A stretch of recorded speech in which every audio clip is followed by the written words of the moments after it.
Now, we usually see members of the royal family a bit wrapped in tissue paper, but this week it was reported that Sophie took an unannounced trip to Iraq. How on earth did this come about?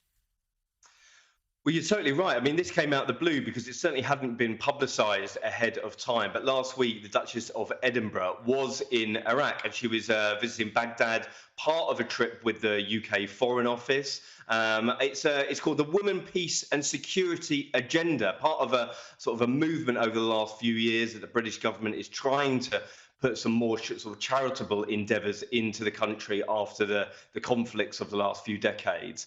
And why Sophie is sort of more adept at working in this sphere is she's done an awful lot of work with charities about sexual violence, especially in conflict regions. We've seen her working in Central Africa over the last couple of years. And, I think certainly she's been described as the royal family's secret weapon in the past. I think hopefully we will try and see a bit more of her work because it's always gone under the radar. I mean, we've had so much sort of scandal and infighting over the last couple of years, especially with the royal family. But her work is really, really very, very worthy. And I think that's certainly worthy of more airtime.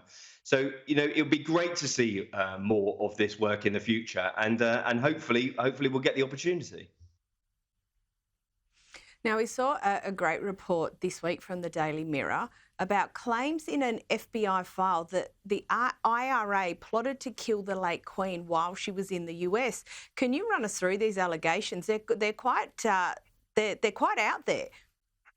They are indeed. I mean, I absolutely love this story. I thought we can't claim complete credit for it because it was from a Freedom of Information request by a US broadcaster, and it was in sort of traction with the late Queen's passing. And it sort of has emerged from this mountain of secret files that have been unearthed from the FBI that there was an assassination attempt in 1983 in the US when the Queen and Prince Philip were on a royal visit.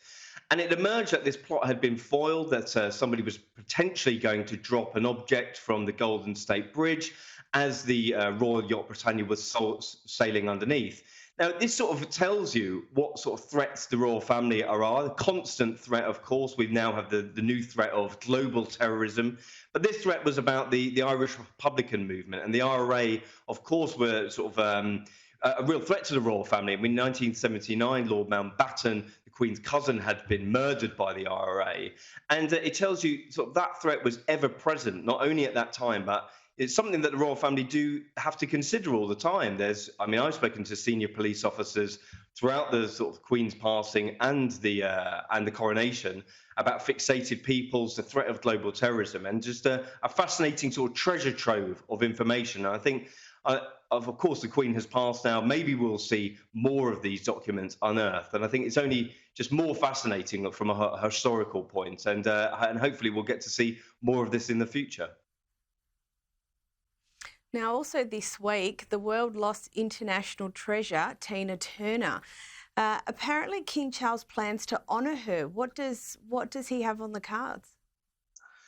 Well, I mean, the death of a legend, really, the queen of rock and roll. And we saw after her death on Wednesday, Tina Turner was celebrated by the Welsh Guards at Buckingham Palace. They were playing her hit single, Simply the Best. And I mean, his association, King's association with Tina Turner, goes back right to the 80s. He met her in 1986, where at Wembley Stadium at a Prince's Trust concert, and met her many times throughout the years at concerts and her charitable associations in the UK. And I think, the passing of a legend, and it was quite right and forthcoming that the King did put this tribute together for Tina Turner. And do you think that that's part of, I suppose, the special role that the royal family has, where it kind of sits, between celebrity and maybe politics, but it gives it the opportunity to do these sorts of things, right?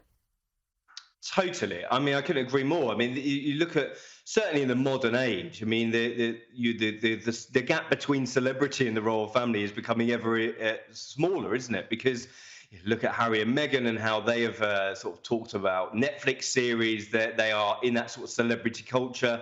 You have Kate and William, two of the most famous people in the world, and whenever they're photographed, it goes all around the world.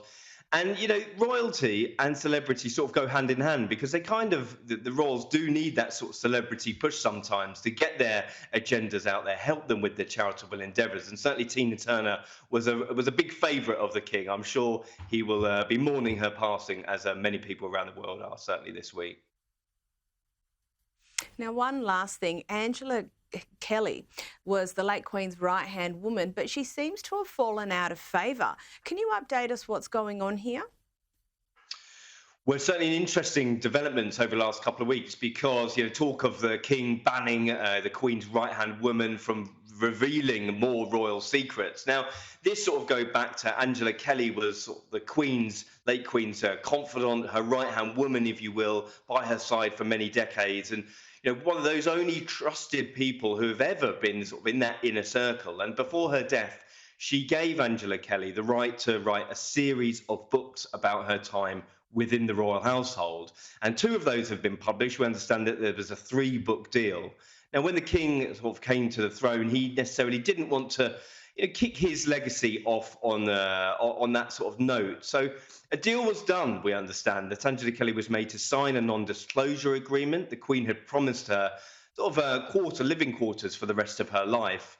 And that whether that was going to be in Windsor or elsewhere wasn't necessarily known. But it seems that she has moved out of her Windsor Castle abode. She's gone to live in the north of England. And whether she is going to write another book, it remains to be seen. But maybe certain horse trading going on. I'm sure the king wants to kind of keep her on side. But it will be fascinating to read another Angela Kelly book of her time within the royal household as the Queen's right-hand woman. But maybe we're going to have to wait a little bit longer if King Charles has his say on this one.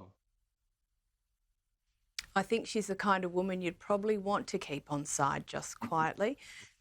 But look, Russell Myers, thank you so much for joining us this evening. We'll speak with you shortly. Goodbye. Thanks very much. My pleasure.